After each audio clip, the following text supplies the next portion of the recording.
નમસ્કાર મિત્રો, સ્વાગત છે તમારો મારી યુટ્યુબ ચેનલ ઓનલી ઇશ્યુની અંદર। સિસ્ટમ જોઈએ એવી મિત્રો ખાસ કરીને મજબૂત રહી નથી અને મિત્રો આજે નબળી પડી છે। છતાં પણ ગઈકાલે જોવા જઈએ તો 205 તાલુકાની અંદર વરસાદ નોંધાણો। સૌથી વધુ વરસાદ ઉત્તર ગુજરાતના પાટણની અંદર મિત્રો નોંધાણો છે, જેની અંદર ખાસ કરીને 3 ઇંચ સુધીનો વરસાદ નોંધાણો છે। આ સિવાય વાવ, થરાદ, કચ્છની અંદર પણ વરસાદ હતો। આ સિવાય વલસાડની અંદર પણ વરસાદ જોવા મળ્યો। પણ જો જોવા જઈએ તો ખાસ કરીને ક્યાંય પણ મિત્રો 5 ઇંચ કરતાં વધુ વરસાદ જોવા મળ્યો નથી, અથવા મિત્રો ભારે પૂર આવે, નુકસાન થાય તેવો વરસાદ જોવા મળ્યો નથી। હા મિત્રો, ખાસ કરીને અગાઉ પડેલા ભારે વરસાદને કારણે હજુ પણ ઘણી જગ્યાએ મિત્રો પૂરનું સંકટ તેમજ મિત્રો પાણી ભરાવાની સમસ્યા હજુ પણ જોવા મળી છે। આ બાજુ જોવા મળીએ તો ખાસ કરીને સિસ્ટમ હવે મિત્રો આગળ વધી અને પાકિસ્તાન તરફ મિત્રો ફંટાતી દેખાઈ રહી છે, પરંતુ આગલા એની ઉપર મિત્રો વેસ્ટર્ન ડિસ્ટર્બન્સ છે, એટલે કે આગળ આ મિત્રો સિસ્ટમ વધી શકશે નહીં, જેને લઈને ફરી એક વખત વળાંકડો મારી શકે છે અને જેને લઈને ગુજરાતની અંદર આજના દિવસે પણ મિત્રો હળવોથી લઈને મધ્યમ ને કેટલાક વિસ્તારોમાં ભારે વરસાદની આગાહી છે।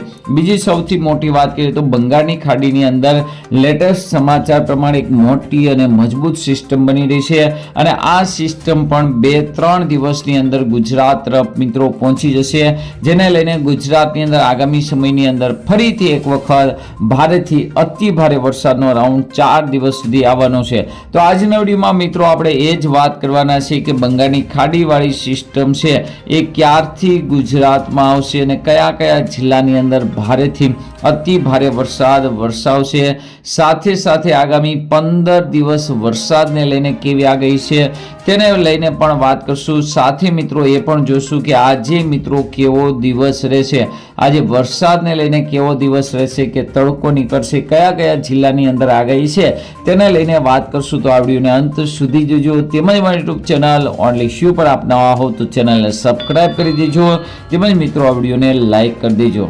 પ્રથમ આપણે મિત્રો સિસ્ટમ વિશે જ વાત કરી લઈએ તો અહીં તમે જોઈ શકો છો આજની 26 તારીખ અને 26 તારીખ પ્રમાણે બંગાળની ખાડીની અંદર જોરદાર મિત્રો આ સિસ્ટમ બની ચૂકી છે અને આ સિસ્ટમ મિત્રો ખાસ કરીને ધીમે ધીમે આગળ વધી રહી છે, એટલે કે વધારે મજબૂત થઈ રહી છે। તેને લઈને જોવા જઈએ તો 27 તારીખે પણ હજુ ત્યાં ને ત્યાં સિસ્ટમ છે, 28 તારીખે ધીમે ધીમે મિત્રો આ ભેજ ભેગો કરી અને ત્યારબાદ મિત્રો આ સિસ્ટમ છે એ આગળ વધવાનું નામ લેશે અને ત્યારબાદ મધ્ય ભારતની અંદર આ સિસ્ટમ ભૂક્કા કાઢી નાખે તેવો વરસાદ લાવશે, જેને લઈને આપણે જોવા જઈએ તો નર્મદા, તાપી, મહી નદીઓ છે આ નદીઓની અંદર ભારે પૂર આવશે, એટલે કે જોવા જઈએ તો ખાસ કરીને નર્મદા નદીની અંદર પણ મિત્રો સારું એવું પાણી આવશે। 30 તારીખે પણ તમે જોઈ શકો છો મધ્ય પ્રદેશની અંદર, મહારાષ્ટ્રની અંદર અતિ ભારે વરસાદ આ સિસ્ટમ લાવવાની છે અને ત્યારબાદ મિત્રો 30 તારીખથી આ સિસ્ટમની અસર છે ધીમે ધીમે ગુજરાતની અંદર શરૂ થઈ જાય। સૌપ્રથમ દક્ષિણ ગુજરાતમાં, ત્યારબાદ મધ્ય ગુજરાતના દાહોદ, ગોધરાની અંદર, ત્યારબાદ મિત્રો અહીંયા તમે જોઈ શકો 31 તારીખે ત્યાં મિત્રો ધમડાળ્યા બાદ મિત્રો આ સિસ્ટમ વધારે આગળ વધી અને સૌરાષ્ટ્ર, ઉત્તર ગુજરાત અને મધ્ય ગુજરાતની અંદર આ સિસ્ટમ છે ભૂક્કા કાઢી શકે છે। હાલ મિત્રો સિસ્ટમ જોવા જઈએ તો ખાસ કરીને વધારે મજબૂત પણ બની શકે છે અને આગામી સમયની અંદર કચ્છની અંદર પણ ભારેથી અતિ ભારે વરસાદ લાવી શકે છે। ત્યારબાદ મિત્રો 3 તારીખથી આ સિસ્ટમ નબળી પડશે અને જેને લઈને ગુજરાતની અંદર ફરી એક વખત વરાપ જોવા મળશે, એટલે કે આ સિસ્ટમની અસર ગુજરાતમાં આમ તો જોવા જઈએ તો 30, 31, પહેલી, બીજી અને ત્રીજી તારીખે પણ થોડી ઘણી અસર જોવા મળી શકે છે। ત્યારબાદ મિત્રો બંગાળની ખાડીની અંદર કોઈ મોટી સિસ્ટમ કે મજબૂત સિસ્ટમ બનતી નથી અને જે સિસ્ટમ બને છે 6 તારીખની આસપાસ તે પણ મિત્રો હિમાલય તરફ ગતિ કરે તેવી હાલ મિત્રો શક્યતા જોવા મળી રહી છે, એટલે કે ગુજરાતની અંદર વરાપ જોવા મળશે, પરંતુ ખાસ કરીને જોઈએ એવો વરાપ પણ જોવા નહીં મળે। આજના દિવસે વરસાદને લઈને કેવી આગાહી છે તો તેને લઈને મિત્રો વાત કરી દેવી જેથી તમને વધુ ખ્યાલ આવે। તો આજે વહેલી સવારે ઉત્તર ગુજરાતની અંદર, સૌરાષ્ટ્રની અંદર, દક્ષિણ ગુજરાતની અંદર ઝરફળાટથી ચાલુ રહે, ક્યાંય મિત્રો ભારેથી અતિ ભારે વરસાદની આગાહી નથી। તેમજ મિત્રો ખાસ કરીને બપોર પછી વાત કરીએ તો સમગ્ર ગુજરાતની અંદર આમ તો જોવા જઈએ તો વરસાદની આગાહી છે, પરંતુ ઉત્તર ગુજરાત, મધ્ય ગુજરાત, દક્ષિણ ગુજરાત અને સૌરાષ્ટ્રની અંદર છૂટાછવાયા વિસ્તારમાં હળવો મધ્યમ અને અમુક વિસ્તારમાં ભારે વરસાદ જોવા મળી શકે છે। બાકી મિત્રો ઉત્તર ગુજરાતના બનાસકાંઠા, સાબરકાંઠા, પાટણ, ગાંધીનગર, અમદાવાદના ભાગો છે, સુરેન્દ્રનગર સુરેન્દ્રનગર છે, અરવલ્લી છે, મહીસાગર છે, આ વિસ્તારોની અંદર ભારે વરસાદી ઝાપટા જોવા મળશે. ત્યારબાદ મિત્રો ધીમે ધીમે સિસ્ટમ વિખાઈ જશે અને 15 આપણે વાત કરી તે પ્રમાણે મિત્રો ખાસ કરીને દક્ષિણ ગુજરાતમાં, મધ્ય ગુજરાતમાં, કચ્છમાં છે બીજી સિસ્ટમ આવશે. પવનની ઝડપ જોઈ લેવી જેથી તમને વધુ ખ્યાલ આવે કે પવનની ઝડપ છે એ કેવી રહેવાની છે. તો અહીં તમે જોઈ શકો પવનની ઝડપ છે એ આગામી સમયની અંદર થોડીક વધારે તેજ જોવા મળી શકે છે, કારણ કે વાવાઝોડું છે એ ખાસ કરીને એક્ટિવ છે. તો 31 તારીખ સુધી આ સિસ્ટમની અસર રહેશે. ત્યારબાદ મિત્રો ધીમે ધીમે પવન વધતો જશે, ઘટતો જશે, આ રીતનું સિસ્ટમ છે એ ચાલ્યો. વરસાદ જ્યારે આવશે ત્યારે પવનની ઝડપ ઓછી છે. ત્યારબાદ મિત્રો પવનની ઝડપ છે એ અહીંયા તમે જોશો સમગ્ર ગુજરાતની અંદર જોવા મળી શકે છે.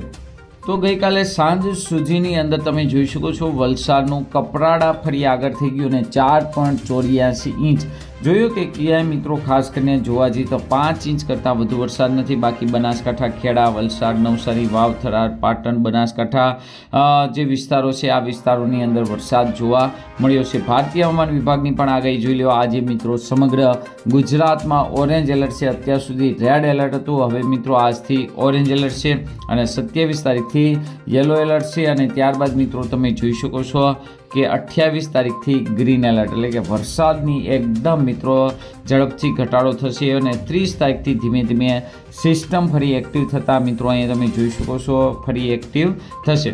ગુજરાત હવામાન વિભાગની આગાહી જોઈએ તો આજે 26 તારીખ છે, જેમાં ઉત્તર ગુજરાત, મધ્ય ગુજરાત અને દક્ષિણ ગુજરાતના તમામ જિલ્લામાં વરસાદની આગાહી છે, જ્યારે કચ્છ અને સૌરાષ્ટ્રની અંદર તડકો છે જોવા મળી શકે છે. 27 તારીખે તમે જોઈ શકો દક્ષિણ ગુજરાતમાં આગાહી છે, બાકી સમગ્ર ગુજરાતમાં 50%.